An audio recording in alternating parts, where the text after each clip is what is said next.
তো বন্ধুরা, আজকে আমি চলে গেছিলাম নাককাট্টি কালীতলা বাজার। আর সেই বাজার যেতেই দেখতে পেলাম পুরোপুরি জল হয়ে গেছে। আর এখানে কিন্তু নৌকাও পারাপার চালু হয়ে গেছে। নৌকা দিয়েই কিন্তু আমিও চলে গেলাম সেই কালীতলা বাজারে। আর তোমরা দেখতেই পাচ্ছ বর্তমানে যেখানে আছি সেটা হচ্ছে নাককাট্টিতেই। আর এই নাককাট্টি এলাকাতে পুরোপুরি বন্যা হওয়ার কারণে নৌকা দিয়ে যাতায়াত শুরু হয়ে গেছে। আর একটা কথা বলি, এইখানে কিন্তু নৌকাতে চাপতে গেলে কোনো টাকা পয়সা লাগে না, বিনামূল্যেই সব কিন্তু এখানে চেপে এপার থেকে ওপার যাওয়া যায়। তবে সম্পূর্ণ নৌকাগুলোকে কিন্তু ফ্রি করে দিয়েছে প্রশাসনের দিক থেকে। আর আমরা কিন্তু সেই ফ্রির মজাটা নেওয়ার জন্য চলে আসলাম কালীতলাতে। আর দেখতেই পাচ্ছ সবাই কিন্তু নৌকা দিয়ে এপার থেকে ওপারে যাচ্ছে সম্পূর্ণ বিনামূল্যে।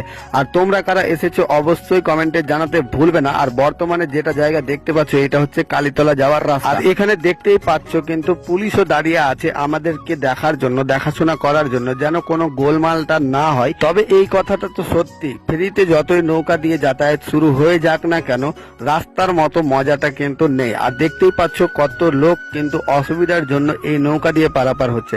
আর সামনে কিন্তু বোর্ডটা লাগানো রয়েছে যেটা হচ্ছে ফ্রিতে। আর তো ভিডিওটা কেমন লাগলো অবশ্যই জানাবে, ভিডিওটা ভালো লাগলে অবশ্যই শেয়ার করবে।